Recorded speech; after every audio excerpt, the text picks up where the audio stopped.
I protest that because it doesn't have the little bell at the end. So I don't like that intro as much. I'm just thinking about it. Welcome, guys. Welcome to the show. What's up, Adam? How you doing, buddy? Hey, Rob. Welcome. Welcome. It's 24 hours on since we were last live, and Yes, it's yes, and we're back. We're back in the pub, but I'm not drinking a beer. It's too early in the day. It's what 9 a.m. on the East Coast. It's 6 a.m. or just gone on the West Coast. It's only 2 p.m. in the afternoon. I guess it's 5 p.m. somewhere, right? So yes. yeah, we could technically have a beer if we wanted to, but I'm having a piping hot caffeinated beverage. Yes, Yep. caffeinated beverage. AW, my man. hmm Adam DeWoo. So so yeah, shout out to Yeah, Adam it's the not Woo. that early there. You could be drinking. You could be I going could be drinking, but crazy. yeah, I've got to drive later, so Okay. there we go. Let us So know. so somebody wishing us Happy New Year 2022. Yeah, I'll Hopefully, take it. yeah. Thanks. It was a good year.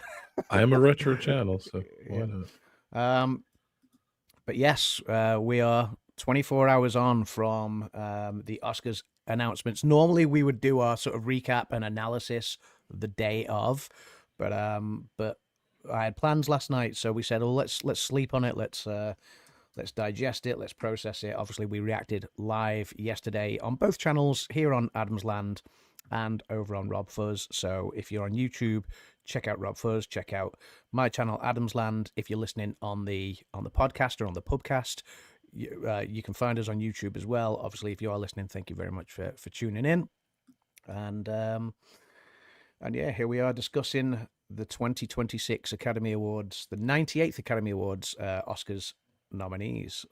Now that they're out there, there's quite a bit to get through. There's a few snubs, a few shocks, a few surprises. Yeah, and we have a record-setting Oscar nominee film now, like taken away from the previous nominee total was 14, and that was held jointly by All About Eve, by Titanic, and by La La Land.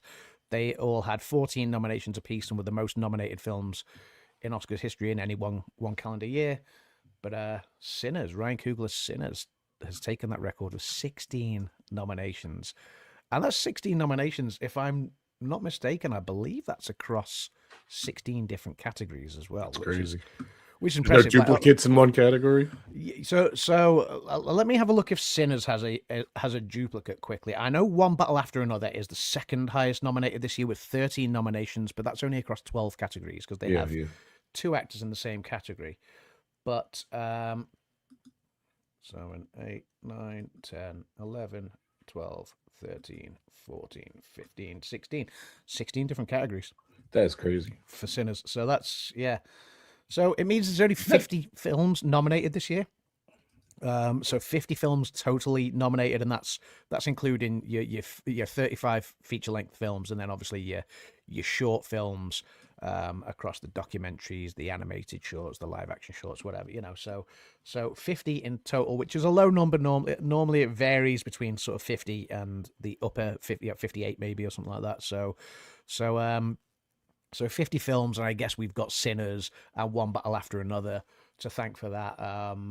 I think there was three films with 9 nominations apiece as well, which was Frankenstein and Marty Supreme, and Sentimental Value from Norway, which has done great and got 9 nominations there. Hamnet got 8. So there's quite a few of the films have taken a large spread of the films, and therefore there's not lots of films with with the odd sort of lesser number nominations, if that makes sense. Makes So sense. fewer to get through this year. So Yeah. yeah, So, first off, why do you think Sinners took the? Why do you think it has the record? um, I mean, it's difficult to answer that question other than to say it's a fantastic film. The sound is great, the music is great in it, the production value is great, the story is great, the performances are great, and that's where a lot of it lies. It's obviously in the best picture race. You know it's got acting nods across there. I believe it's got directing nod as well. It has a writing nod for the storyline. It does have technical nods for production and editing and sound and things like that. So yeah, it's and it's well deserved because the whole thing put together is thoroughly entertaining throughout. Okay. I was just wondering why that movie as opposed to any movie in the last, since Titanic, really. Yeah, well, since La La Land. Since La La Land, yeah, true. La I La forgot. Land, yeah, so Which and which did it win? Technically, it did and it didn't. Yeah.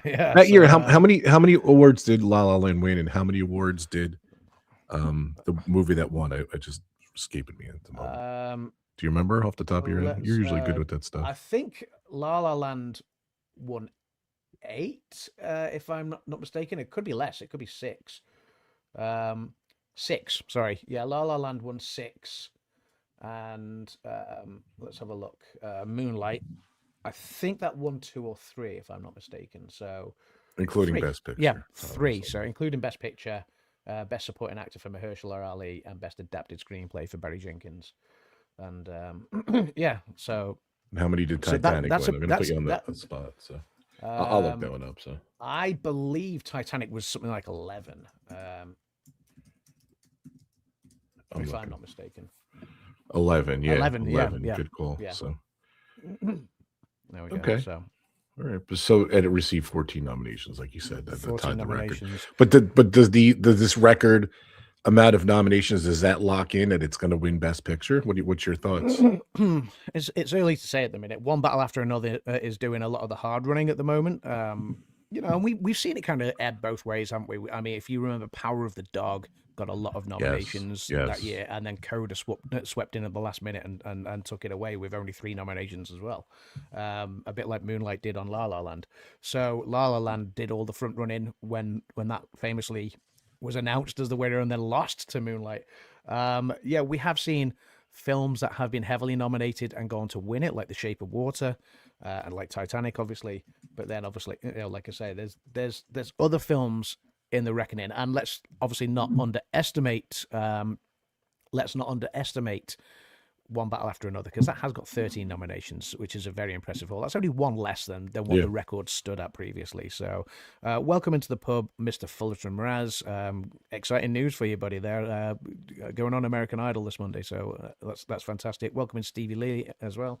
I think, Fulton, are you singing on American Idol, or are you just going to watch? I think he said he was singing on it, which is cool. That's amazing. God bless Fulton. So yeah. I thought I remember seeing that on so much very, stream. very cool. So welcome to the stream, everyone.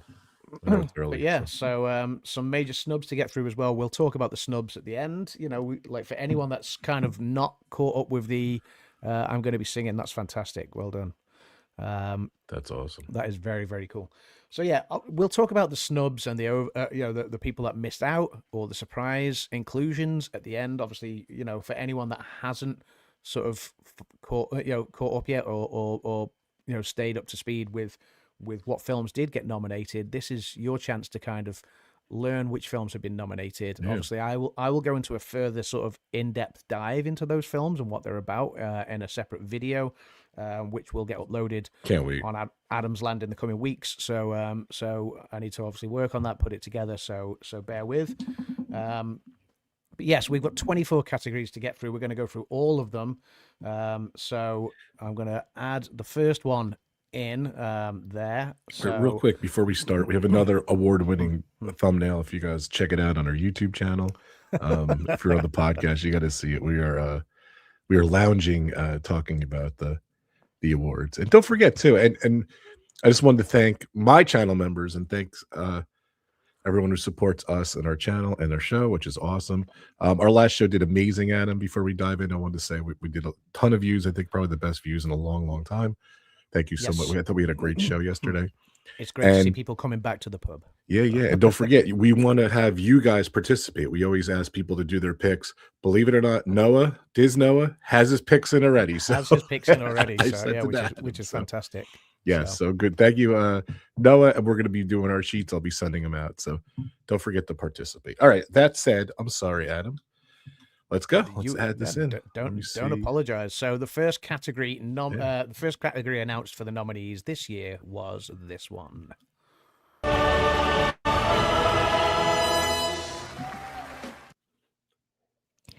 Here are the nominees for performance by an actress in a supporting role. Elle Fanning, Sentimental Value. Inga Ibsdotter Lilas, Sentimental Value. Amy Madigan, Weapons. Wunmi Mosaku, Sinners. Tiana Taylor, One Battle After Another. Yeah. What's that good looking couple on a red carpet? I don't know.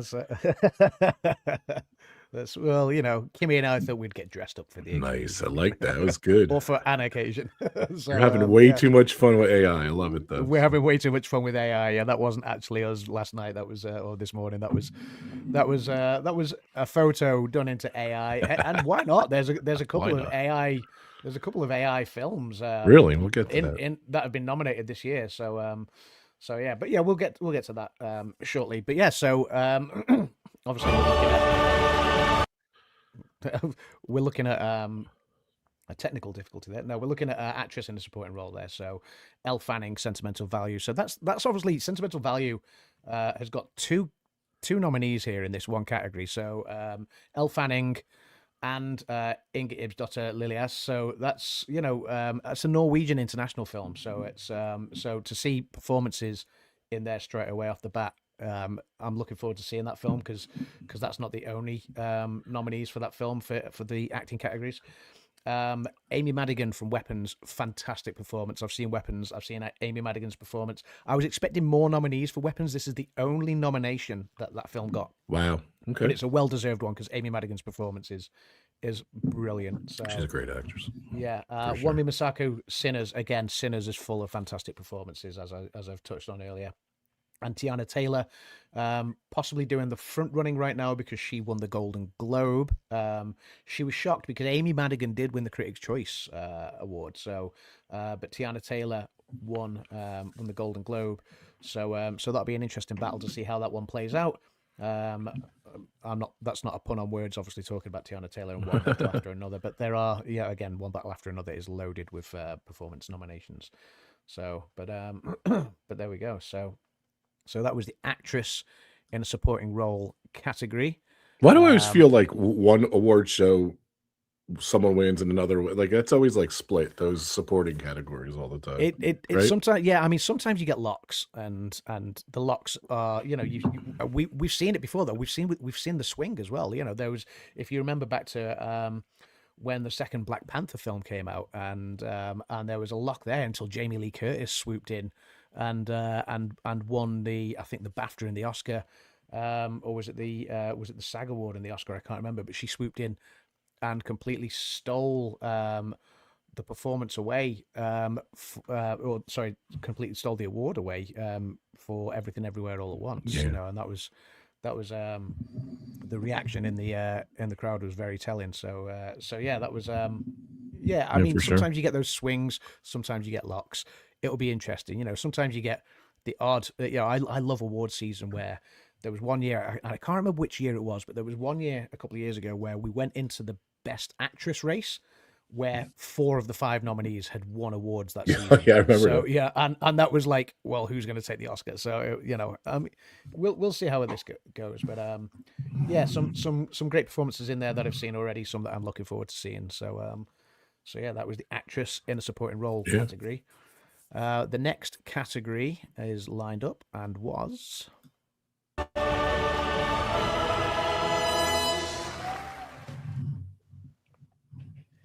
Here are the nominees for achievement in makeup and hairstyling: Frankenstein, Kakuo, Sinners, The Smashing Machine, and The Ugly Stepsister.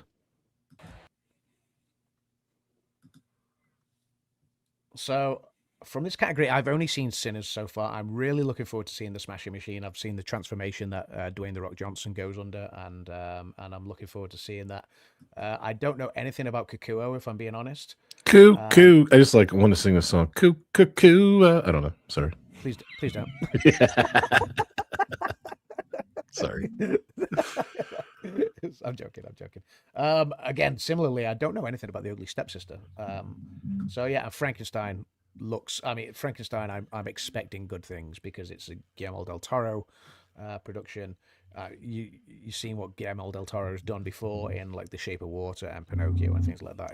He is excellent. So so yeah, I'm very much looking forward to seeing Frankenstein and The Smashing Machine, and then Kikuo I think is a Japanese production, and The Ugly Stepsisters, yeah. Or The Ugly Stepsister. Sorry, there's no plural there. I don't know anything about that one, but sometimes you find great films from doing that. So Yeah. So yeah. Stevie Lee's heading out the pub. Have a great day, everyone. I'll watch the rest on replay. Thanks, Stevie. Take care, buddy. Let's take a look. Let me drop that. I love these videos, by the way. They're awesome. Good job. Thanks, pal. They're fun. Yeah, have you seen any of these yet, or? I've seen a couple of the movies, nothing big. Yeah.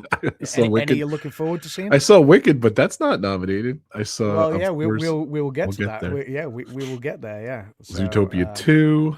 That's really it. I haven't really seen anything yet, so it's usually the case around now. So hopefully I will get to see more. So yeah, we will. I'm sure we can. Get a few under our belts before the Oscars comes along. Of course, yes. Yeah. Yeah. I'm not going to be you. So what's your prediction this year? How many awards is Adam going to watch? How many award nominated movies is Adam going to watch this year? Let's see. We'll see. I'm gonna watch as many as I can. Like, you know, I know I didn't quite hit the mark last year, so hopefully I'll go a little bit better than last year. So I think last year I got to around 42 or something like that. So I predict Adam watches them all. Well, we'll see. We'll see. It depends. Sometimes some of them don't get released until just after the Oscars, which is always a shame. But yeah, obviously there was that one great year, and we speak about this a lot. That one great year where everything was made available on streaming because I say it was a great year. It wasn't, because there was a lot of lockdowns and a great year to watch movies at home. A great year to watch movies at home. Yeah, absolutely. Although that being said, some films belong in a cinema, like Avatar: Fire and Ash, which I went to see last night on an IMAX screen in 3D. It's the only way to watch that film. Like, don't if you're going to watch that film, don't wait to watch it at home. Trust me, go and watch it on a 3D IMAX. It's worth paying out that little bit of money to go and do that, because it transports you into that world of Pandora, and it's absolutely sublime. So that's all I will say on that one. But yes, the third category nominated or announced for the nominees this year was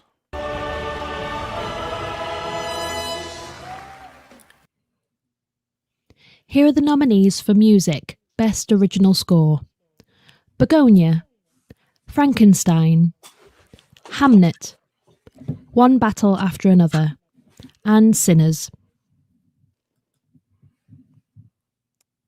So there we go. So that was maybe one of the first. Well, actually, sorry, I really should have said at the top. So just rolling back 2 categories, the supporting actress. That was the first major snub. So the very off the bat, the first major snub this year, Ariana Grande not getting nominated for her supporting actress performance in Wicked for Good. Like you just touched on, Wicked got 0 nods this year. It got 10 last year. You know, that's a huge drop off. And so Ariana Grande not getting nominated in Wicked for Good. That was a huge surprise. In this one as well, in Best Original Score, I think a lot of people were expecting Hans Zimmer to get nominated for F1. So, you know, and F1 did make the Best Picture race. So for Zimmer to get snubbed for original score, I think that was a shock to people. Sinners has got a great score. I do like. So I was looking at a song there. I was thinking, why am I not seeing Sinners? I know Sinners is on there. Ludwig Göransson, of course, fantastic score, and I do wonder if he will take that one. Obviously, you've got Hamnet, you've got One Battle After Another, you've got Frankenstein and Begonia. So, you know, I don't doubt, like, you know, the scores that Guillermo del Toro uses in his films are always great. And the music in Yorgos Lanthimos' films are always very entertaining as well. So I'm intrigued to hear what the scores are like in Begonia. Similarly in Hamnet and One Battle After Another as well. But I can say Ludwig Göransson's score in Sinners is top notch. So, yeah. Have you seen any of those films yet? I haven't seen, like I said, I haven't seen it on any of these. I've seen Zootopia too. That's it.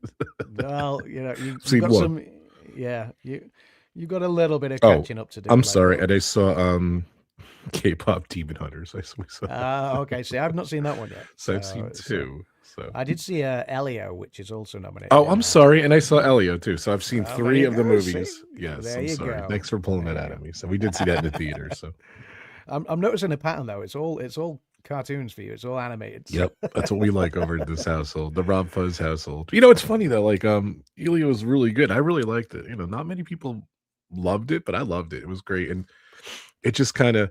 I think K-pop is going to take it. I think Zootopia 2. I love the first one. I love the second one. I just don't see that pulling up. I don't see the hype train. We'll get to that, but Yeah, we'll see. we'll get to that category. Yeah. The next category though, and this is one that I can't profess to know much about. Yeah. I'm sure you won't as well. But let's touch on it anyway.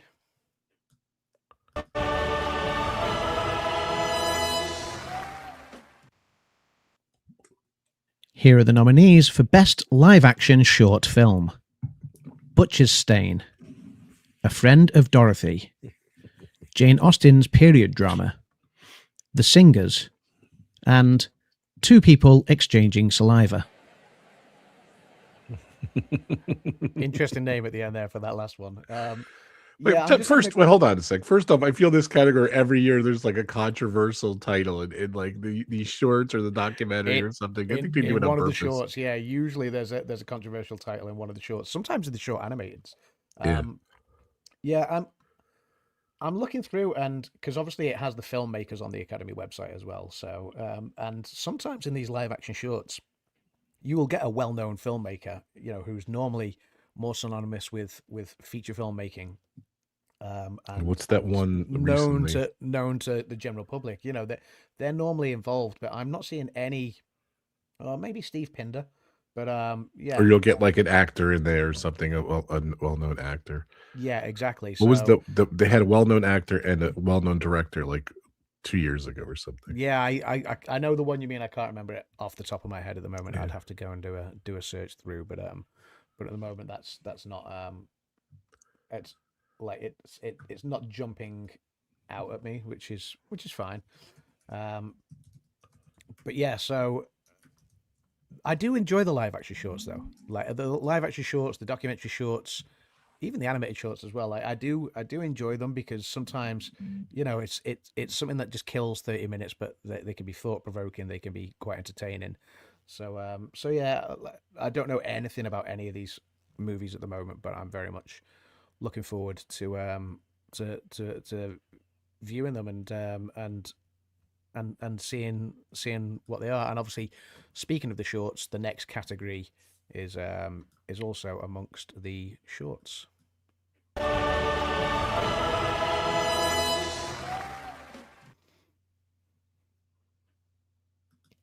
Here are the nominees for Best Animated Short Film: Butterfly, Forever Green, The Girl Who Cried Pearls, Retirement Plan, and The Three Sisters.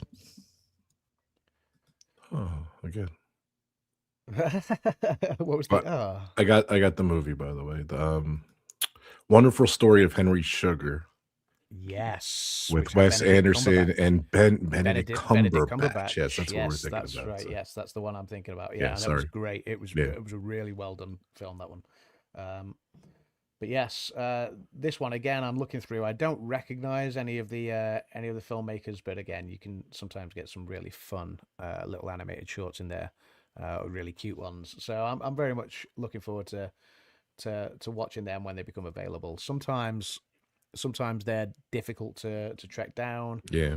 Sometimes they're not. Sometimes no, exactly. Sometimes because these filmmakers obviously want to get that sort of public sort of momentum and the race for the BAFTAs and the Oscars and things. Sometimes they become readily available on the likes of Vimeo and YouTube. So if you're into short films, take a look, and sometimes you'll find these films out there. So yeah, and they are I should say, they are legally uploaded by the filmmakers, not illegally. So by whoever's distributing them, whoever's made these films, they are made readily available, and not illegally. But yeah, that was the live action shorts. Obviously, I think normally you get an acting category right off the bat. Then you get a few of the small sort of the shorts and a couple of technical awards like score and hairstyling, and then you always get the writing nominees, and this is where obviously you'll find storytelling for some of the pictures that are in the best picture race come in. So the next category is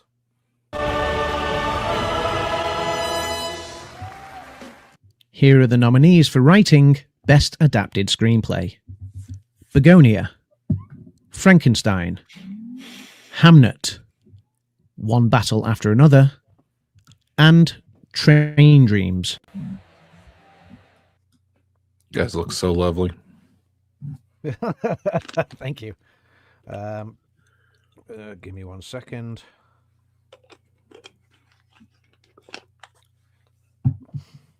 Okay. There we go. So yeah, I always get to this category. I'm like, oh, this is missing and that's missing, but then I realize it's the other screenplay one. Yeah, so this is the adapted screenplay. Yeah, so obviously something that's taken from a source material, which obviously Frankenstein, we know that's a story that's told in the past. Hamnet, Chloe Zhao, we know that's obviously based on a Shakespearean story.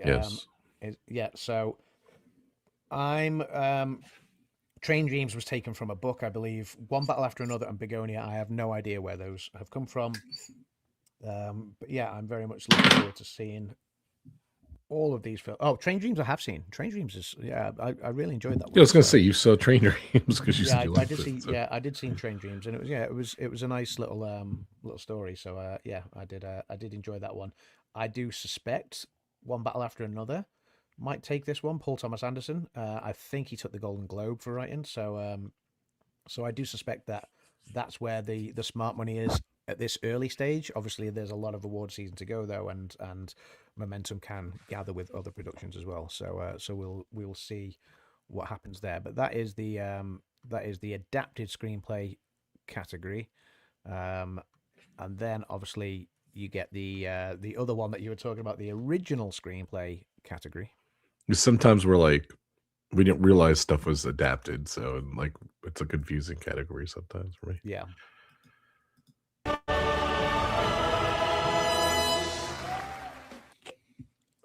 Here are the nominees for writing Best Original Screenplay: Blue Moon, It Was Just an Accident, Marty Supreme, Sentimental Value, and Sinners.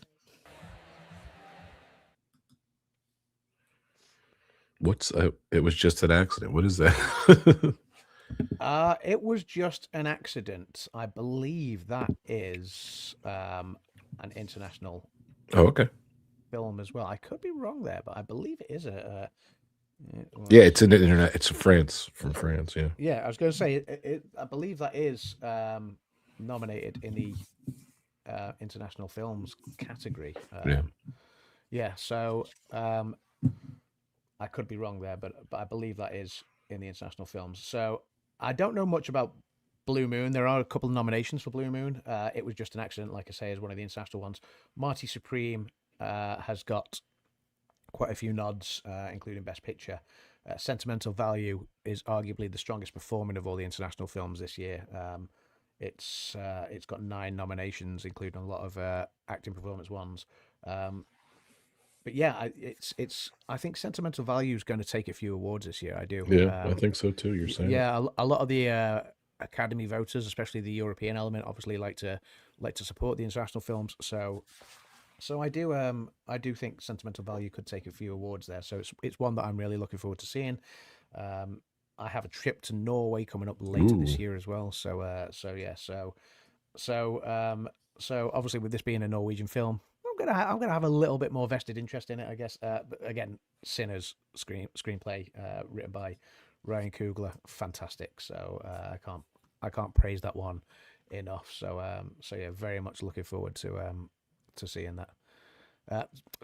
Very much hoping that will win. I've already seen it. Sorry, I just got slightly distracted there with a Me. message that came. Sorry. Is that you? Sorry. Yeah. I think good, I fixed the problem. So. Nice one. Yeah, sorry, there was a few technical difficulties in the background there. So Rob and I were just kind of discussing that off screen. Obviously, while we're live, sometimes we get a little bit distracted with obviously trying to communicate with each other non-verbally, Yes. while also trying to verbalize our thoughts on these nominees. So yeah, the next category, and they always announce these categories in two sections, don't they? They always take a break. So this was the last one, and you kind of know which one's coming before the break, or you know when the break's coming, because they always start off with one of the supporting actor or actress categories, and then they kind of round up the first section of the nominees with the other one. So this is the next category.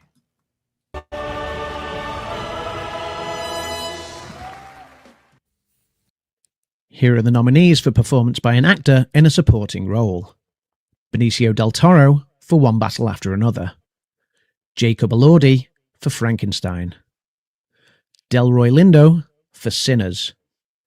Sean Penn for One Battle After Another. And Stellan Skarsgård for Sentimental Value.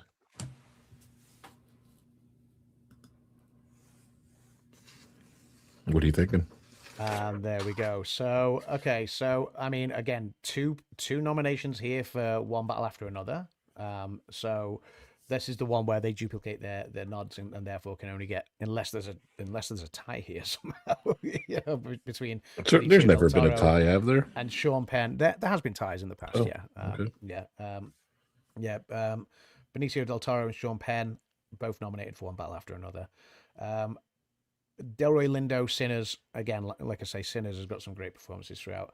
But the two performances to look out for so far, I mean, Jacob Elordi won the Critics' Choice Award for actor in a supporting role. Stellan Skarsgård won the Golden Globe for actor in a supporting role in Sentimental Value. So again, it's very much very much up in the air at the moment as to where this could go. I have only seen the one performance so far, which was Delroy Lindo's, which was great, but I'm very much looking forward to seeing the other four performances as well. So obviously there was a bit of a break there before they came back to announce the brand new category for 2026. So it's the first time they've added a new category at the Oscars in 24, 25 years, something like that. Yeah, something. Yeah, so, I thought it was 22, but so very much looking forward to seeing how this one plays out. We do see similar categories at like the Critics' Choice and the Golden Globe and stuff. So we'll see how this one plays out. But yeah, the next one is.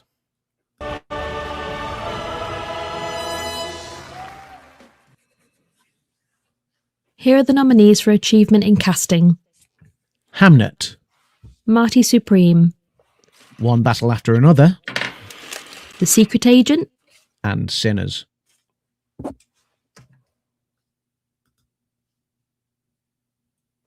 Were you scribbling something on a notepad then? Does it come out? I thought it mutes me, but sorry. No, it doesn't mute. No. Oh, good to know. I can hear everything you're doing every time you play one of these video clips. I thought it muted. No, only when you have it in the other section. Yeah, so when it. someone presents a video, it doesn't mute, only in the other section. Oh, okay. That's my bad. Yeah. I'm so sorry. Yeah, I do stuff when the videos go. So yeah. So what do you think? Like, why do they even need this? Don't get mad at me casting people, but I don't know. I don't know, but I think this is a byproduct of the failed attempt a few years ago. If you remember, they tried to add in a category that nobody wanted, which they have at the Golden Globes as well, which is kind of like the I think they called it at the Oscars. They wanted to call it the best popular movie, box office kind of thing, yeah. So yeah, the Golden Globes, they kind of have box office, and basically that was kind of a movie to celebrate movies, essentially all it does is pats the ones on the back that have a ready-made audience, so are going to do really, really well. So things like Barbie, sort of had a fantastic sort of Sure did. success. Wicked had a ready-made audience, because there was fans of the musical and stuff, and it was very, very well sort of revered. So it's something that isn't necessarily needed out there. If you think back to like 3 years ago, I think Avatar: The Shape of Water and Top Gun: Maverick were sort of the two biggest blockbusters of the year, and they were both in the Best Picture race that year. Why did they? They wouldn't have needed a most popular sort of picture, something to basically celebrate box office success. So I think in terms of that, what they've then done is, a lot of movie fans go to see films for their favorite performers. There's an actor that they like, Tom Hanks, or you see Tom Hanks is going to be in a movie and you go, well, that's going to be great because he's fantastic. Or you see Emma Stone's in a movie and you think, well, or you might be a fan of, I don't know, Sandra Bullock or whoever, so Sandra Bullock's always comedic, or Will Ferrell, so, again, like great comedic performances, Ryan Reynolds, whoever. So people will go and watch films because they're expecting things from a talent that's attached, whether that's a whether that's a director or whether That makes sense. Okay.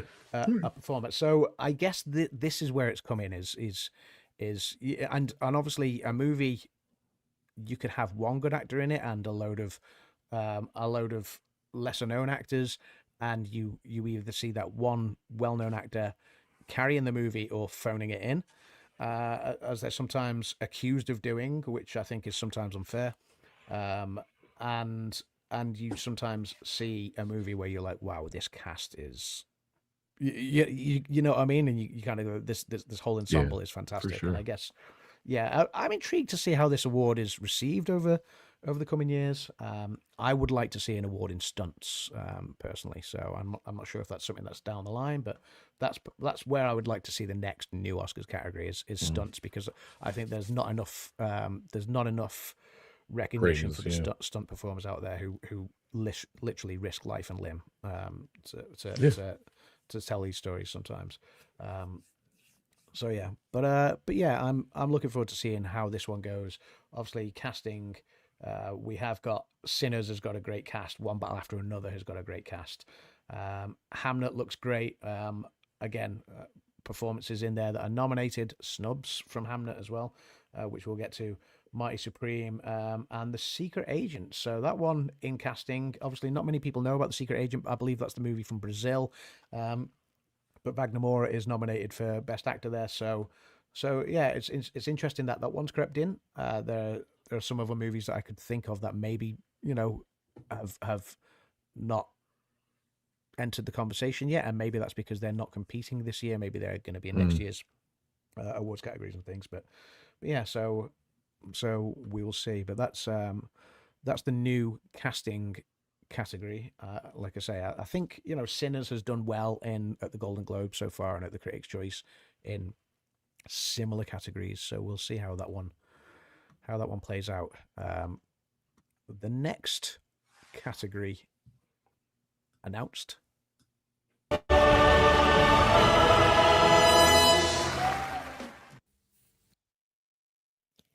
Here are the nominees for achievement in costume design: Avatar: Fire and Ash, Frankenstein, Hamnet, Marty Supreme, and Sinners.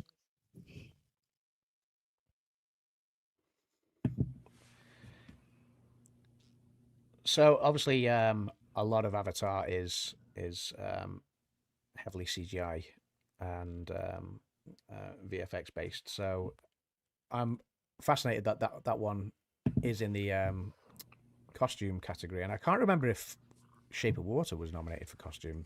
Thinking on that, so I'd have to look back. Yeah, we have Frankenstein. I'm expecting good things because it's a Guillermo del Toro performance again, and Hamlet's obviously a period piece, so period pieces normally get nominated and do quite well. Sinners, Ruth Carter. Ruth Carter's obviously a well-known costume designer, so she could stand to do well here. I've not seen Marty Supreme yet, so I'm not able to comment on it. So So, but yeah, I do sometimes love the costume design categories. Like if you remember back to things like Yeah, uh, like the period pieces. yes, but also when like Emma Stone did Cruella, things Oh like that. right, yeah, yeah, Yeah, the costume designs in that were yeah. superb. But like you say, period pieces tend to fare quite well. So it'll be Yeah. interesting to see where this one goes. Shape of Water was nominated best costume design. Yes, was Avatar Fire and Ash in 2022? Oh, Not Fire and Ash. Sorry, Avatar: yeah. Shape of Water. So, oh yes, sorry, no, Shape of Water. Is that what you meant? Avatar: The Way of Water. Avatar: The Way of yeah. Water. Is Yeah, that The what you Way meant? of The Water. Shape of Water. Yes. The Shape That of is a Water. movie. The Shape of Water is a Guillermo del Toro film. So yes. I was yeah, wondering The why Way you're of asking Water, that, yeah. but I understand where you're going now. So I Yes, apologize. yeah, no, Avatar: that The was my Way of bad. Water. Best visual effects, best picture, best production. Is that what it says? Production design. Yeah, those three. So no, it wasn't. Oh, okay. So it wasn't nominated for costume, whereas it is this year. So interesting. Okay. The next category, and this one has another snub. Speaking of Avatar, so but yeah, the next category is.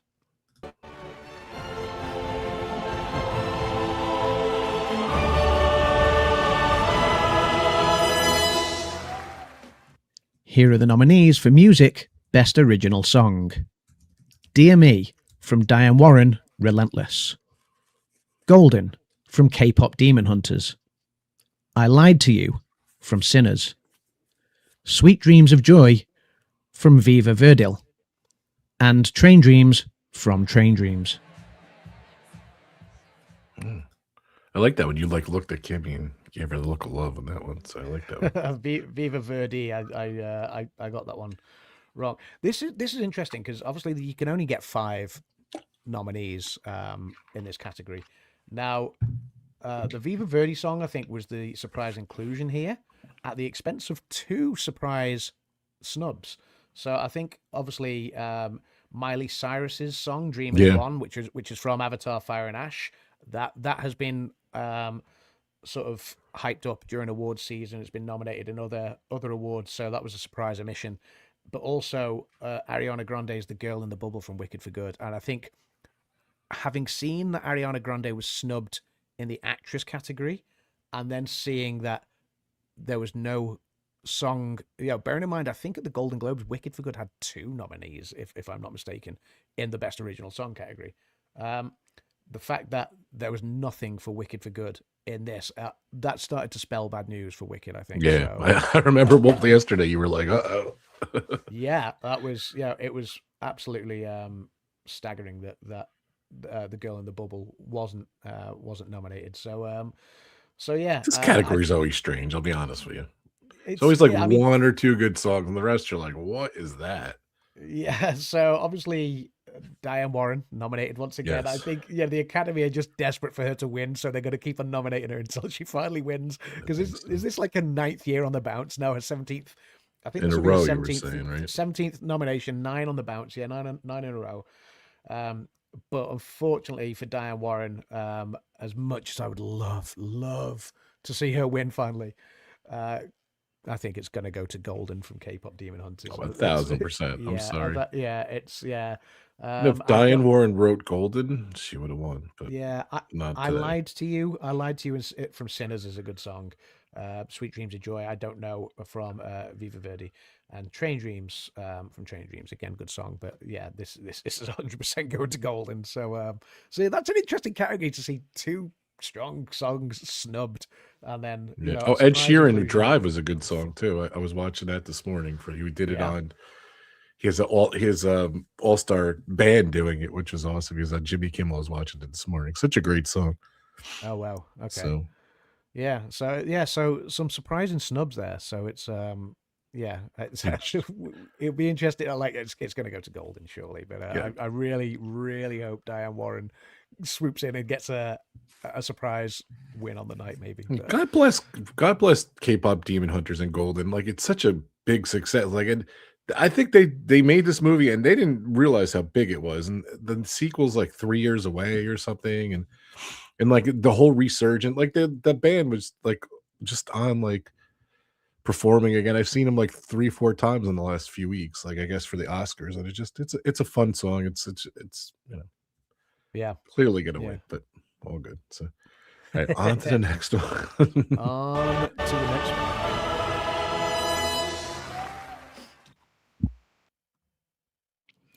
Here are the nominees for Best Documentary Feature Film: The Alabama Solution, Come See Me in the Good Light, Cutting Through Rocks, Mr. Nobody Against Putin, and The Perfect Neighbor.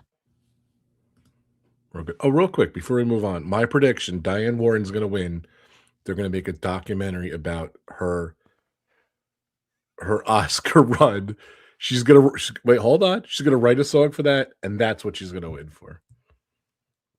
There you That go. would be amazing. And you know, I don't know if 10 in she's a gonna row, still though. be around still, but yeah, whatever. But it is actually a cool story. Me and Adam talked about it last show, and we were saying how if a film's smart, they would go to Diane Warren, ask her to do a song, and then they hey, Oscar nominated movie. So Oscar nominated movie. So yes, yeah. so, but I'm sorry.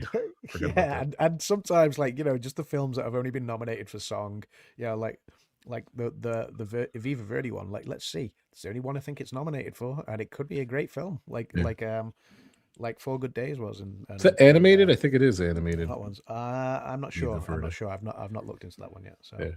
All right. Sorry. On to this one.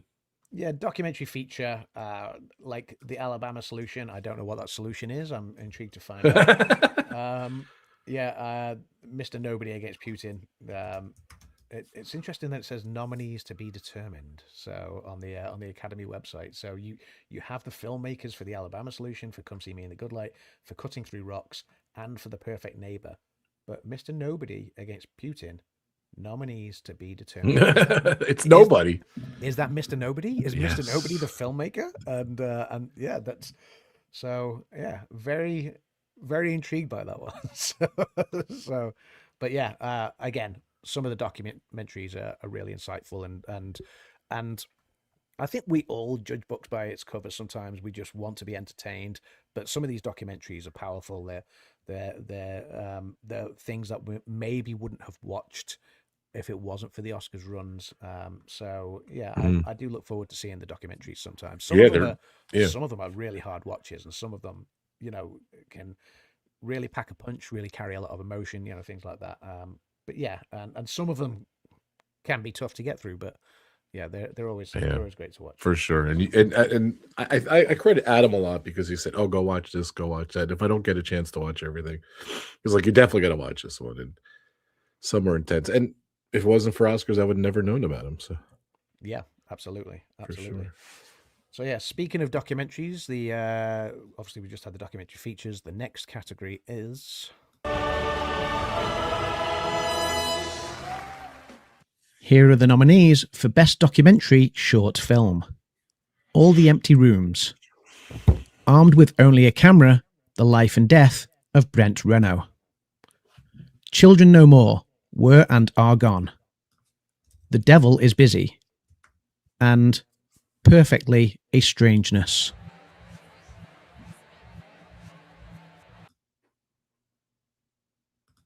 I'm trying to think of who you look like in that video clip, but it'll come to me. So. Rumor has it I look like Adam's Land. I think so, yeah. So just a rumor I've heard. Yeah, again, these documentaries, I don't know any of them.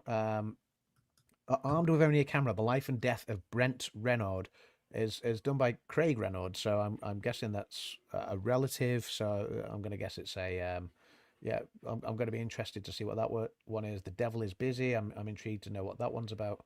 But yeah, I don't know. All the empty rooms. Where are these empty rooms? Because yeah, what's in the empty rooms? Well, I guess nothing. If they're otherwise they wouldn't be empty. So but I've got a lot of stuff that I need to put into storage, so I want to know where these empty rooms are. So I just Googled. I googled Brent Renaud, and he was a documentary that did a lot of. It's like I'm looking like earthquakes and different stuff around the world. I think, he's no longer with us, obviously from the title, but Yeah. his younger brother collaborator recovered Brett's body and later released a film called chronicling the lives he and his brother spent covering the world's most dangerous conflicts.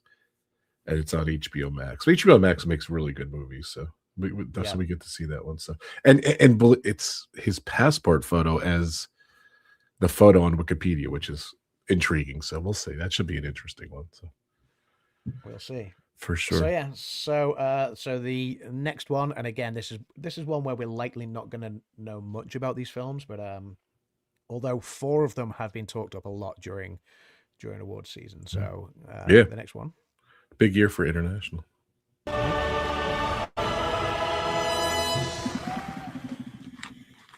Here are the nominees for Best International Feature Film. The Secret Agent from Brazil.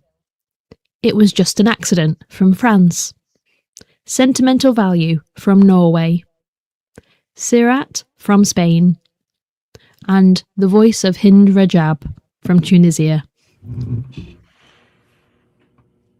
Yeah, a bunch of good stuff in that one. Secret Agent, Sentimental Value. I think it's a lock between those two, right? So I mean, looking at it, yeah, obviously It Was Just an Accident has been nominated for more than just this one, which is the French nominee. Oh, that's true too. Yes. Sirat has been nominated for more than just this one. So from Spain, The Voice of Hind Rajab from Tunisia, I guess, is the also ran in this category with 4 strong performances. Although, like you say, I think The Secret Agent and Sentimental Value are doing the heavy lifting at the moment. I believe they've both won an award so far. I could be wrong there, but I believe they've both won awards so far. So it'll be interesting. Obviously, a lot of people praising Bagdamora's performance in The Secret Agent. A lot of people praising Stellan Skarsgård's performance in Sentimental Value. I'm looking forward to seeing these. Yeah, I really am. Sometimes international films can be highly, highly entertaining. Now, I'm not sure whether Mickey 17 is that a Korean film, or is that seen as a westernized film now? Because I guess it's United States and Korea, so maybe that's why it wasn't in, because that's Bong Joon-ho's new film, and that is obviously Bong Joon-ho famously won Best Picture for Parasite. That was the first film to win international and Best Picture. And so I did wonder if Mickey 17 would be in the running for international. Obviously, it's not. So I do wonder if that's because it's an American and a Korean film. Yeah, that's what it says on Wikipedia. Yeah. So, but No Other Choice as well. No Other Choice was omitted, which is Park Chan-wook's dark comedy. So I think a lot of people were expecting that one. It received critical acclaim at the Venice Film Festival. So, but yeah, so it didn't. Oh yeah, that's a controversy that it didn't make it. So yeah, so it didn't land. It didn't land an international film nomination here. So there is a surprise omission there in the international film category that a lot of snubs this year. And so, sometimes we see a few shocks and snubs. This one, this year was rife with snubs. But I guess that's testament to great filmmaking, because not everything can get nominated. So yeah, and that's the Oscars. It is the Oscars, like you say. Yeah. The Oscars are less Oscars than they used to be, but they're still the Oscars, and they have their quirky ways. So They do, and I guess like you say, the international movement in the Academy has obviously widened the net of films these days. I know you've spoken in the past and said, well, there's a lot of independent films that tend to get nominated rather than your more popular box office pictures these days, and I think that's obviously you get a lot more independence in the international scene, for example, and things like that. So yeah. The next category, this is one we have kind of touched on already, but we'll discuss it again anyway.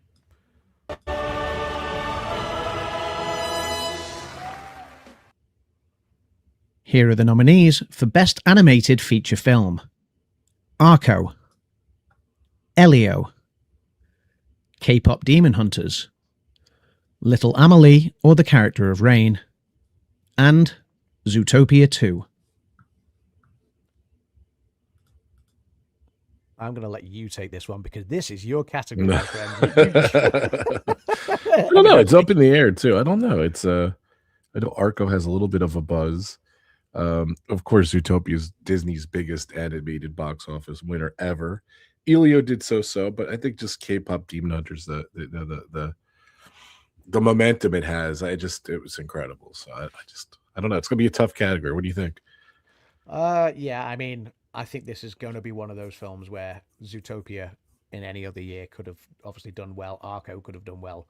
Obviously, K-pop Demon Hunters. I think the success that has had on Netflix, I think that's the one that's going to obviously storm it. So that is my prediction for this category at the moment. It's already taken the Critics' Choice and the Golden Globe. So K-pop Demon Hunters, I think will take 2 awards. Obviously, the best song and this one as well, animated feature film.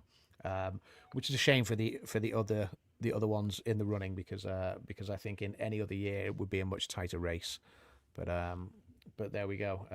It would be interesting to see. You talked about there's going to be a sequel to K-pop Demon Hunters, and it would be interesting to see that go up against one of the Spider-Man Spider-Verse films one year, because they are both films that absolutely smash the awards in the animated feature film race each year. So yeah, I would love to see those two go up against each other and see where that race runs then.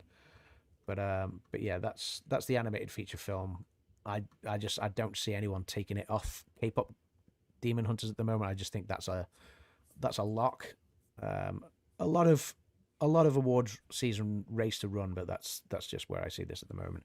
Mr. Fullerton Raz says Zootopia 2 needs to win this. It's a fantastic film, Fullerton. So yeah, I love Zootopia it. 2 A great film. it is a great film. A lot of great comedy in there. Kim and I have watched this and we were laughing our heads off, and I watched Elio as well. I've not seen K-pop Demon Hunters yet, but yeah, Elio was good. I enjoyed it, but the kid did kind of annoy me a little bit. He was a little annoying, yes. Yeah, but Zootopia 2, brilliant, absolutely brilliant, and I would love to see that surprise win over K-pop. So I just wanted to say, you don't win these for picking what you want to win. You win these for picking what you think's going to win. So, right? That makes sense. Yes. Yeah, absolutely. Yeah. So don't go with your heart a lot of times. We've seen it go sour many times, man. A lot of our friends do. Yeah. On that note, too, if you guys want to vote with us, just hit me up on Instagram or pretty much Instagram or RobFuz or X/Twitter, and then just say, hey, I want to vote this year. I think last year we had 12, a little over 12. We had people do their picks, so we kind of have a big game about it. So we do a stream about it. So if you want to join in, like I said, Disno, he already sent his ballot in. Yeah, Disno, he wants in, so on the ball. He's always the first in as well each year. Yeah. Each year, Noah's in there right off the bat. So I love his confidence. And if you remember, Noah actually raced into a huge lead last year, but then got reeled back in. So that was so maybe Noah will go even better this year. He's getting better year on year. So I love Noah. He's my buddy. Yeah, he's awesome. The man. All right, here we go. Yep. So we're 2/3 of the way through. The next one is.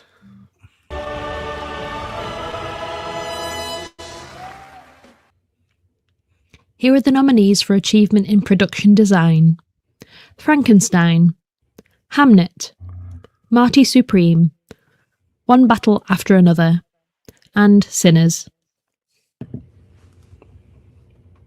Again, a huge surprise omission for Wicked for Good here. Like Wicked for Good nominated for production design last year.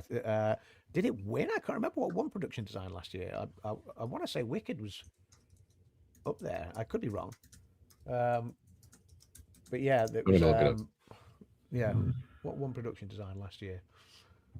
But yeah, I love the production design of Sinners.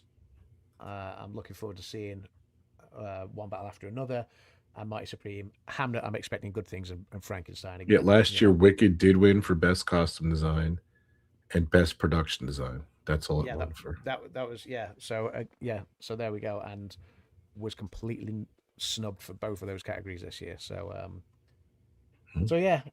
Sinners, like I say, has got great production design, and I'm expecting great things for Frankenstein and Hamnet. So yeah, we'll see where that one goes. Yeah, there's a obviously 4 of these 5 films I need to see still. So, but yeah. He'll do it, guys. Don't worry. Like that. If we did this Monday over the. I feel a strong showing over there in Adam's Land. So I will be viewing a lot of these. I started Sinners last night, but I didn't get far. I was very tired. So. Oh, mate, But, yeah. Start it again and just watch it, and Yeah, I'm just stick excited. with it. It's so Yeah. good, and it picks up pace rapidly, is what I will say. So yeah, it's slow to begin with, and then it picks up pace, and it's brilliant. Sweet. Can't wait to So, see it. Yeah. Here we go. Okay. The next one.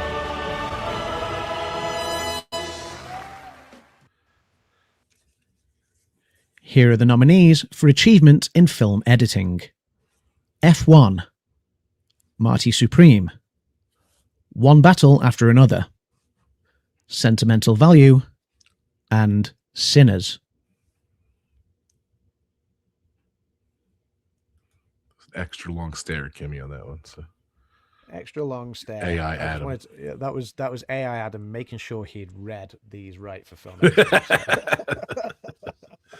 That's awesome. But yeah, another one for sentimental value there. So yeah, I always like seeing the editing. It normally means films are a bit fast paced and things. Sinners, obviously, obviously there's good sound elements as well. Yeah, F1. Normally, racing films do tend to score well in the editing categories. So and that kind of ties in with sound as well as the film editing. So F1 obviously nominated here in a technical award. Mighty Supreme, One Battle After Another, Sentimental Value, I'm yet to see, and Sinners again. I'm going to stop saying it's a great film because otherwise I'm at risk of just repeating myself over and over again. I get It's it. a great film. But yeah, like I say, film editing and sound tend to go hand in hand. So let's see what was nominated for sound as well.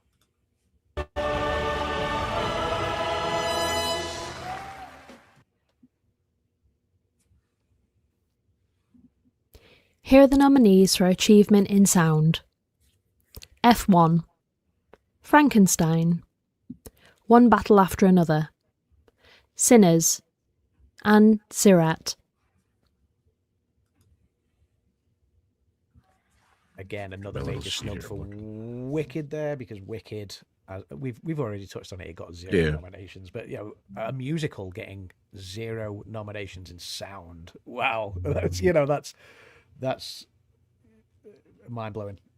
Even when a movie doesn't do well or doesn't, they'll still get like sound. They'll get like you said, Yeah. costume. They'll get like with a visual. But like, what's Sarat? I don't even know what that is. So Sirat is one of the international pictures. So that's the Spain entry for the Oh, international right. picture. Okay, yeah, I did I'm say before sorry. it was nominated for something else. I couldn't remember which one it was, but yeah, sound. That's is it. obviously- There you go. Yeah, Sinners has music in it, so you can understand why Sinners has been nominated. One Battle After Another and Frankenstein. Again, a Guillermo del Toro film. F1 racing film, likely to have good sound and good editing. So yeah, I look forward to seeing the technical, because that's the thing. Like, it's great to see good, strong performances from the talent, but that's also got to be backed up by the technical side of the movie making as well.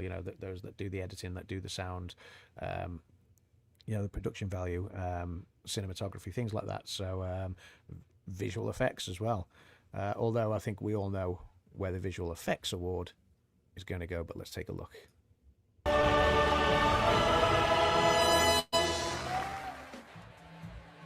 Here are the nominees for achievement in visual effects. Avatar, Fire and Ash. F1, Jurassic World Rebirth, The Lost Bus, and Sinners.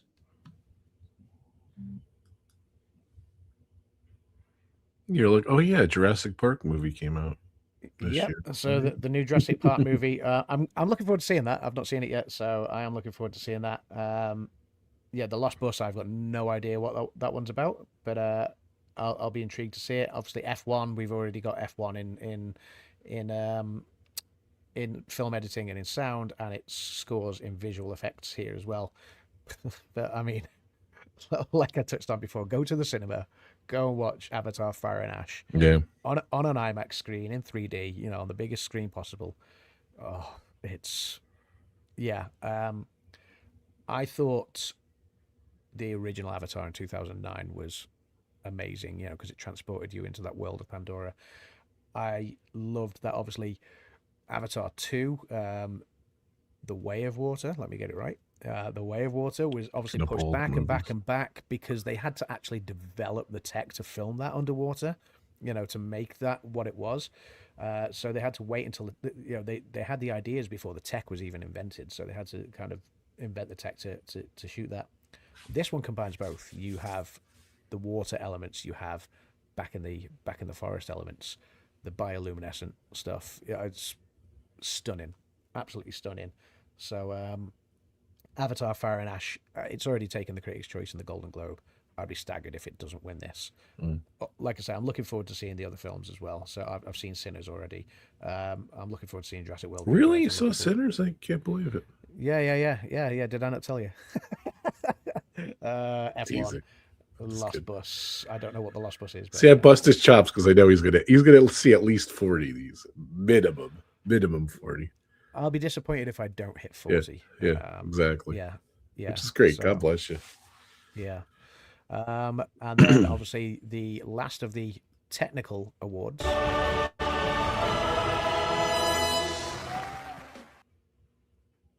Here are the nominees for achievement in cinematography: Frankenstein, Marty Supreme, One Battle After Another, Sinners, and Train Dreams.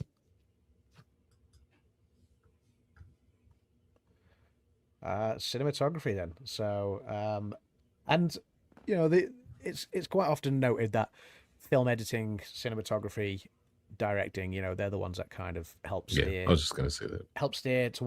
towards best picture. So seeing One Battle After Another nominated here again, seeing Sinners nominated here again, Frankenstein nominated here again. You know, it bodes well for the best picture race for a lot of these films. Marty Supreme, Train Dreams, you know, they're all in the best picture race. So yeah, I expect the Frankenstein cinematography to be stunning because that's what Guillermo del Toro does with it. He creates stunning masterpieces. Michael Bowman though, in One Battle After Another, you know, wonderful cinematographer. So yeah, we'll see where this one goes. Before I forget to ask, you think Sinners? I looked up the release date, April 18th, 2025. Do you think because it came out so early that will hurt it? But like, how do you hurt something that has a record in nominations? Though you know, it's tough. Well, exactly. It's you know, it has a record nominations, like I say.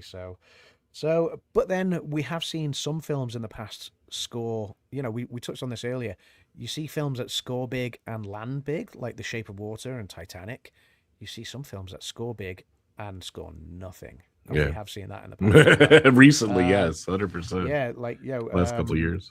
yeah, Scorsese's epics like The Irishman. I think did that score anything? I can't remember. Maybe one or something. Maybe there was an acting award in there or something like that. But what was the other one that you had The Irishman and then you had the one with Leo DiCaprio in it. And I believe I can't remember if that landed anything in the end, but quite often, you know, there's a lot of nominations for films, and then Yeah, Irishman didn't win any Academy Awards. What was the other one Yeah. you were asking? I can't remember the other Scorsese film that he did most recently. It was what was it? It had Leo DiCaprio in it. Killers of the Flower Moon? Killers of the Flower Moon. That was the one. Yeah. And I can't remember if that won any. It maybe won Nope. one. 0 Nope. and 10. Yep. 0 again. Yep. So yeah. So sometimes you get these films that score big in the nods. How was You know, that movie? Killers of the Flower Moon. Don't remember. It was. I didn't see enjoyed it. it. I Okay. enjoyed it. The thing is, both of these films were long films, Yeah. both over 3 hours long, as is the new Avatar film, I should say. So the new Avatar film, 3 hours and 15, 3 hours and 20, something like that. Wow. Yeah, but yeah, it was, you know, worth every moment of it. I can't say that about The Irishman and Killers of the Yeah, Flower Moon. yeah, There were bits that I thought could be cut short in both of those movies. I saw The Irishman. I thought it was good, but it was definitely Yeah. too long. Yes, yeah, Yeah, that was the year I saw every picture, I think. So yes. I think that was possibly the year I did as well, or maybe it was the Parasite year, before, maybe. So. The don't Irishman, know. yeah, it might have been the Parasite year. So, but then we're into the last 4 categories now. So the big do it. 4. Wow, we're doing good on time too. Here we go. Wow.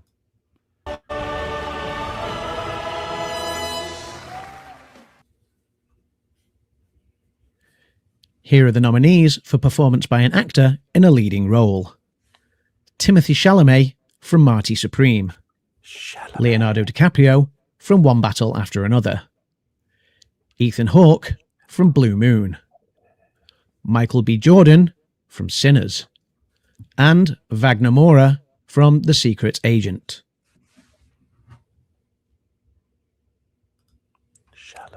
Chalamet. Did you hear me saying it during the thing? Yeah, I did. Yeah. Chalamet. No reaction. So, Kim said when I did the voiceover that she's like, "How tempted were you to be like Chalamet?" I would have was like, obviously, totally yeah. approved it. So Chalamet. But One more. Chalamet. Chalamet. Oh, by the way, like Adam Sandler was a snub. I Well, just there we I go. was reading that. So this is obviously 2 major snubs here. So Adam Sandler, I think a lot of people expected him to be nominated for Jay Kelly, obviously alongside George Clooney there, and Paul Mescal was doing well in awards season in Hamnet, and again completely overlooked here. So there was two surprise omissions here. So obviously Timothy Chalamet won the Golden Globe. Wagner Moura also won at the Golden Globe because they split those acting categories into 2 different sections: drama and comedy or musical. So it'll be interesting to see where that goes. Obviously Leo DiCaprio. A lot of people are talking up his performance for One Battle After Another. Ethan Hawke and Michael B. Jordan, great performances. Michael B. Jordan's fantastic in Sinners. Did I tell you I've seen Sinners? Oh, really? Yeah. Surely so- a jest. Yeah. Can't believe it. Yeah, Ethan Hawke. I've not seen Blue Moon yet. So, but yeah, it has been nominated for a few. Do you know few I things, saw so- I put Blue Moon on. I started watching it. I didn't realize I fast forwarded a little just to see what it was about. And I didn't even realize it was him. It was so funny. He looked so different in it. wow. And I met Ethan Hawke, super nice guy. Yep. Super great guy. So Well, there but you I go. wish him the best. So but I don't know. Who do you think's gonna take it? Who's the front runner there? Chalamet. I think Chalamet at the moment. I think Chalamet's got to be leading. Although there's a lot of people talking up Wagner Moura's performance and Leo DiCaprio's, so I don't think that's a lock at all at this stage. Okay. I think there's a lot of running to do in that particular category, and who knows? The Oscars always throws up a surprise, not just in the nominations and the snubs and omissions there, but also on the night itself with the when the awards are presented. So we'll see. At the minute, my money's on Chalamet, but that might change. Okay, we'll see. Well, it's my money too, but Yep. that's another show. That's another show. As for actress in a leading role, Well, you know what's funny? Like we could talk about our predictions all day long, but my 100% I know mine, and 100% I know yours. Our predictions today is not our predictions a week before the Oscars. 100%. Yeah, they will Yes, change as award season goes on. Yeah. So they're That's more, why I admire Noah. But you got the Producers Guild Awards, you got the Directors Guild, you've got the SAG, you've got the BAFTAs. So Yes. so there's more to go. Yeah. and they definitely steer prediction, or my predictions, and Yeah, who wins. 100%.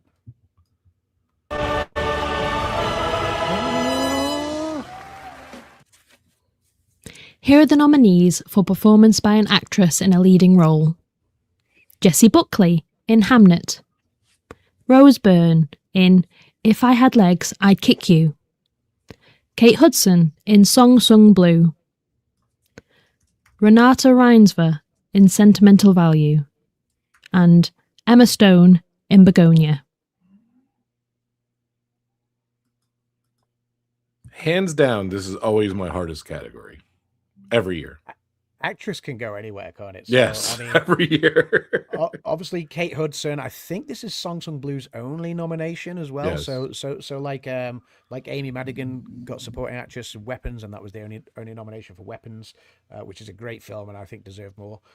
Song Sung Blue, I think was getting talked up a little bit more as well, but Kate Hudson's is the only nomination for that.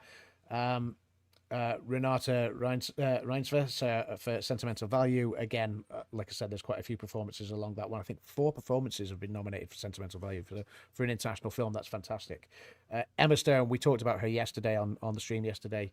She can literally do anything. So she is arguably, in my opinion, arguably the best actress on the planet. So, but at the moment, the early run-in, Jessie Buckley in Hamnet and Rose Byrne in If I Had Legs, I'd Kick You. Again, the only nomination for that film. They've both won awards so far at the Golden Globes. I can't remember who won the Critics' Choice. Actually, that's Cynthia Erivo snubbed again in this category. So yeah, it's yeah. Do you think Cynthia Erivo kind of knew that they were going to get like snubbed, because she really didn't do much like publicity, like maybe the initial run, but after like award season, I really haven't seen her much. She like fell off the pile. I'm not sure. Maybe it's scheduling. I don't know, but yeah, maybe I don't know. Yeah, obviously I think there was a much bigger push around the first Wicked film last year, and maybe it's just that the second Wicked film wasn't as well received as the first one was. But that's the thing with the second act in Wicked is the music is not as good. All the strong, a couple good songs, but the strong musical performances are in the first act. Obviously, they added a couple of new songs which we expected to see nominated, but the second act is the kind of the more storytelling and tying up of loose ends. So it's the first act is far more grandiose, shall we say, and it showed obviously with the performances, with the awards bestowed upon it. But yeah, this was obviously that was, I think, Wicked's last hope for a nomination, of any kind, was seeing if Cynthia Erivo could creep in. She didn't get into this race where she had been, I think, in other award shows. Although I don't think Cynthia Erivo was she nominated at the Golden Globe. Maybe she was, because obviously they will have, I think she was. Yeah. Again, they split it across two categories. So, by the way, If I Had Legs, I'd Kick You. Conan O'Brien is in the movie. Oh wow. Okay. He is. Rose Byrne plays Linda, and Conan O'Brien is Linda's therapist. So. Oh wow. Well, there we go. So Didn't know that. The and host Christian Slater's in it too. Good old Christian Slater. But yeah, yes. the host this year being nominated, not nominated, sorry, being in a film that is nominated for like a Kevin Bacon kind of yeah. 6 Degrees to Rose Byrne or whatever, an Academy Award nominee. But yeah, let's see if they mention that. It's gonna be cool. So I'm just on their wiki, so I know zero about this movie. Yeah, I'd be interested to see if what Conan says about that. Yeah. But that was the actress in a leading role. I think Jessie Buckley and Rose Byrne have done the early run in, but Emma Stone could come big. So she always does. Yeah. She generally does. She does. So I'll be interested to see how that race plays out. Like you say, that is sometimes the one that throws up a shock. So like Honora last year, when Mikey Madison won for Honora, and she had not been doing the early running up until that point. I'm just looking up Emma Stone real quick before we move on. I'm just curious what she got. So best supporting actress for Birdman, best actress for La La Land, best supporting actress for The Favorite, best picture, best actress for Poor Things, and then best picture, best actress pending for Begonia. Yes, for Begonia. Yeah. How many nominations did Begonia get? Just the 2? Is that it? No, it's got more than that, I think. Give me 1 second, and I'll soon tell you. I'll look it up real quick. I was just 5. curious. 5. Okay. All right. No, 4. 1, sorry. 2, 3. Yeah, 4. Picture, actress, 4. adapted screenplay, and score. So okay. Yes, yeah, 4. Oh, and then that's other stuff. Okay, sweet. We move on. Okay, we move on to the third of the 4 big ones.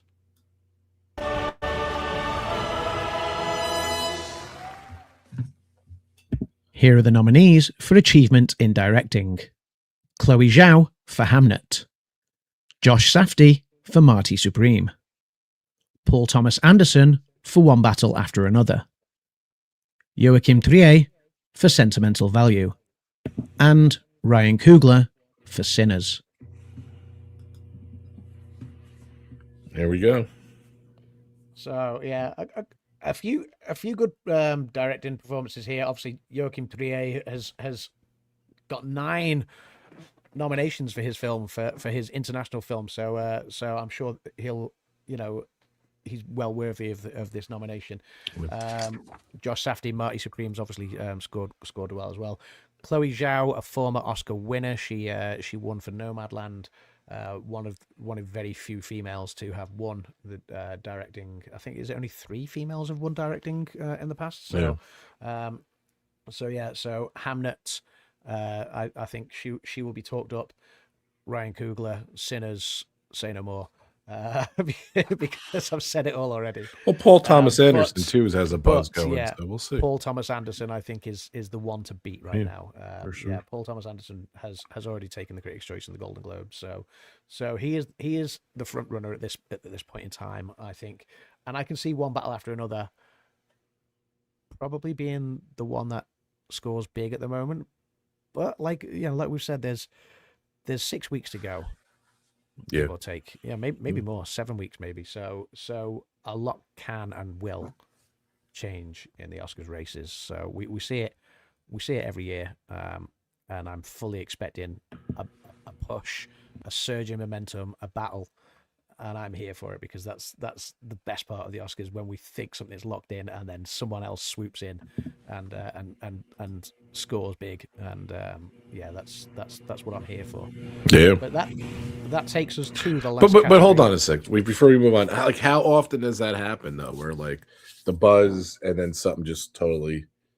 It hasn't been very often. Like it used to be a lot, but I feel maybe the 10 years once or twice. And before that, I think. So Anora last year. Anora had really good buzz towards the end. I don't think I picked Anora. Yeah, exactly. So Anora swept in because that took the what was the film that that it beat that give me 1 second. So it beat The Brutalist, if you remember. Oh, right. I thought that was so The Brutalist was doing a lot of the early running. Coda beating Power of the Dog, Moonlight beating La La Land. There are films that come straight. 1917 losing famously. Yeah. To, I always think of that. To Parasite. Yeah. Obviously, La La Land. So there are plenty of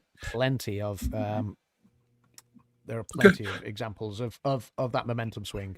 It happens year on year. Maybe not always in the best picture race.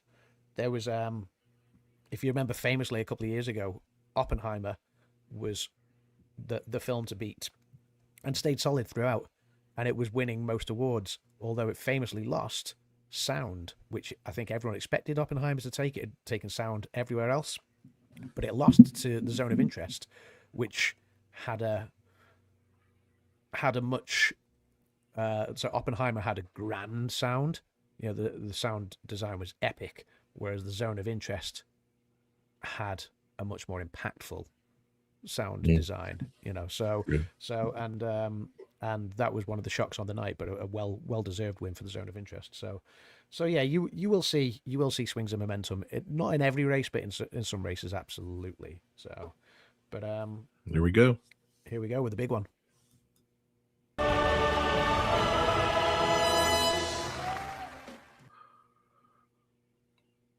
Here are the nominees for Best Picture: Begonia, F1, Frankenstein, Hamnet, Marty Supreme, One Battle After Another, The Secret Agent, Sentimental Value, Sinners, and Train Dreams.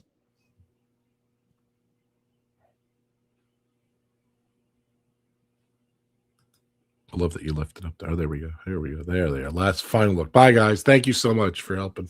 That was awesome. That was amazing. So I love there that we you guys go. split it, by the way. I noticed every little nuance you do, by the way. So that was amazing. Excellent job for putting those together, Adam. Thank you. Thank you, buddy. Thank you. So If you missed it, watch our YouTube video if you're listening to the podcast. So a few snubs in the best picture race. No J. Kelly nominations at all. Much like Wicked for Good, I think J. Kelly, which is a Noah Baumbach film, obviously stars George Clooney, Adam Sandler, Netflix, completely blanked by the Academy this year, despite the significant award season buzz. Avatar: Fire and Ash. For the first time in the franchise's history, an Avatar film is excluded from the Best Picture race. So, obviously, it only managed the 2 technical nominations for visual effects and costume design this year, whereas it has, its predecessors did get nominated in the Best Picture race. Wicked, obviously, we've talked about. Sorry, I do need to go back one as well. Directing, Guillermo del Toro, I think, was a shock omission from the directing category for Frankenstein. So there we go. But I think. There are 2 international films nominated in Best Picture race again. That happened last year as well. There was 2 international films. Which obviously this year we've got Sentimental Value and The Secret Agent, which are both being talked up. Begonia, you kind of expect that when you're going to get Yorgos Lanthimos and Emma Stone teaming up again. You're kind of expecting it to go well. Frankenstein, obviously we've talked about what we expect from a Guillermo del Toro film. Hamnet has obviously, I think, scored 8 nominations. It's going to be an epic period piece, a Chloe Zhao film, so I'm looking forward to seeing that. Marty Supreme. So Timothée Chalamet is nominated as a producer here as well. So he's nominated twice this year as a producer, as an actor. He's only 30 years old, and this is his 3rd and 4th Oscar nominations, which I think is fantastic for just 30 years old. One Battle After Another, we've just talked about Paul Thomas Anderson's film, which is doing a lot of the front running. The 2 international ones, Secret Agent, Sentimental Value, Sinners, I don't need to talk about it anymore. Train Dreams, a beautiful story, and I was fully expecting it to be nominated.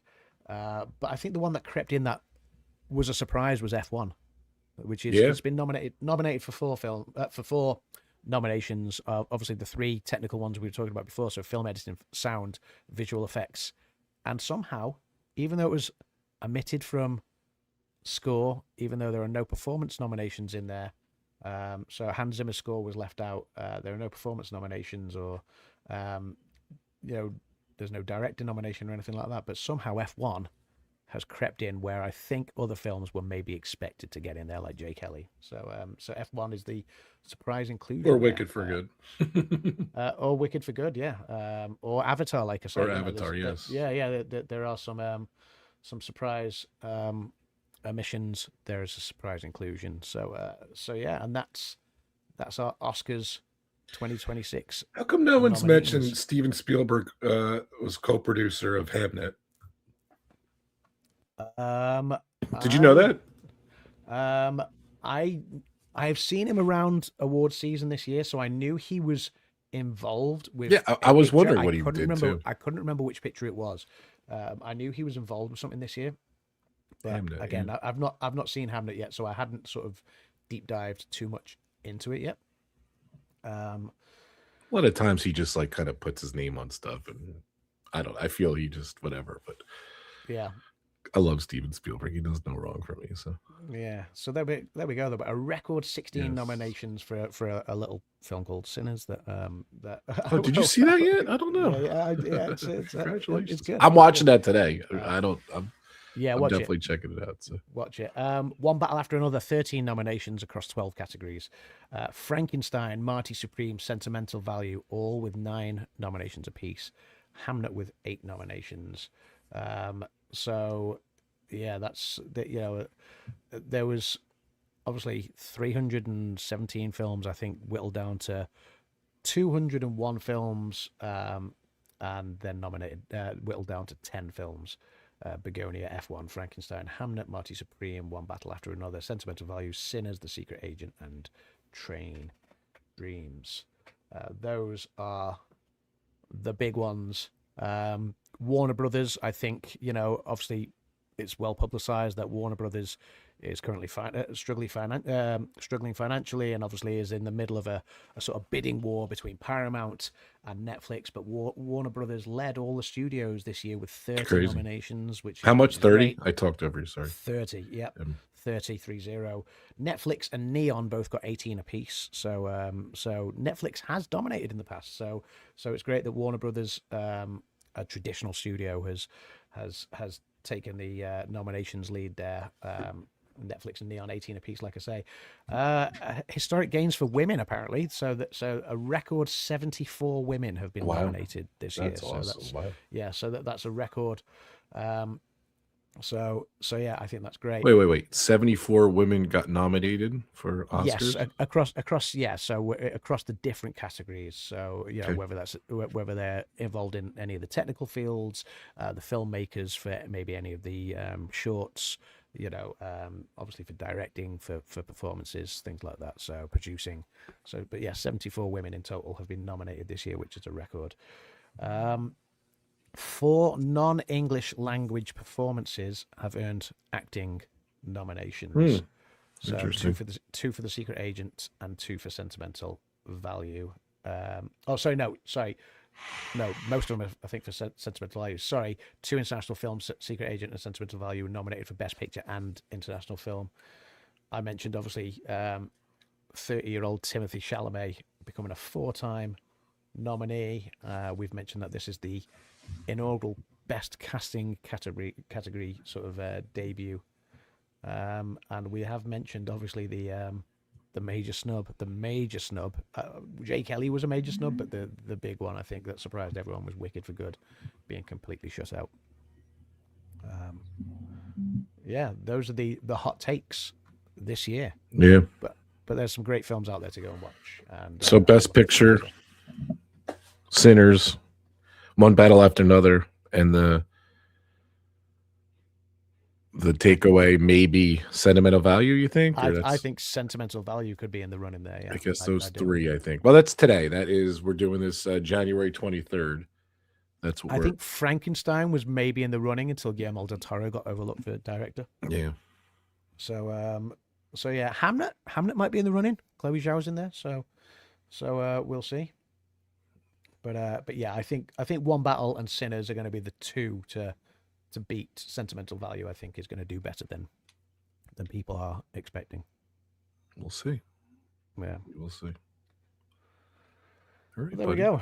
That was a good one. Can't wait to do the predictions. So.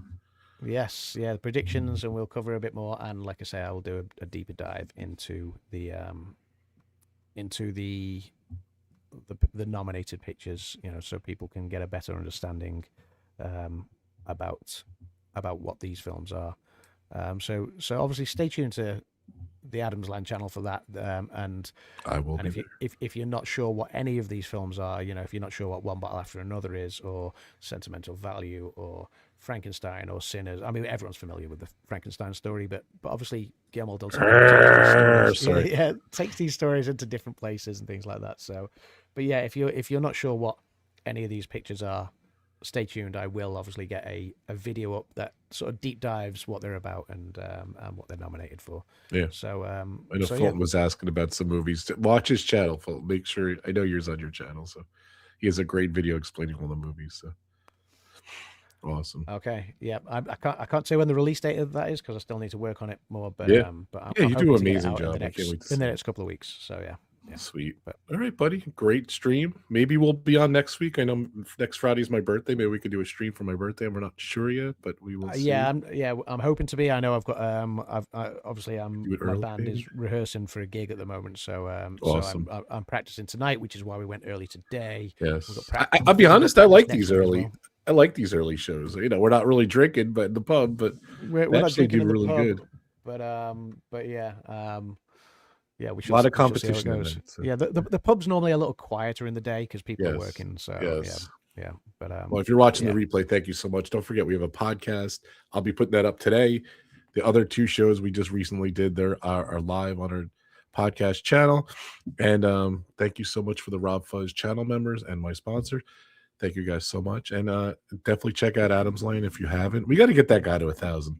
He's just kind of sitting there. We do his vacation videos are amazing. He's gonna be doing some more of those hopefully soon after the Oscars. So he's just amazing. You're amazing. In the summer when I go to Norway, there'll be Ooh, can't wait. So yeah. Awesome. All right, buddy. Good luck. And don't forget, if you want to be part of the Pub Talk Academy Awards picks, message me. Everyone who's done it in the past, you'll get a ballot. You don't even necessarily have to message me. I'll send it to you. And if you're new and you want to do it this year, please, you could. This is the big reward right here. You were zooming these in yesterday. They do look scary. Yours is even scarier though. Like mine looks weird, but yours was really weird. Like you're like, it looks weird. I was watching the replay. My little friend back here. There. Yours looks like a C-3PO. I think. I don't know. Yeah. His face looks like he got in an accident. I don't know. All right. Thank you so much, buddy. Great stream as always, and have a great weekend, everyone. We'll see you on the next one. Thank you. Bye, buddy. See you later, guys. Bye. Bye-bye.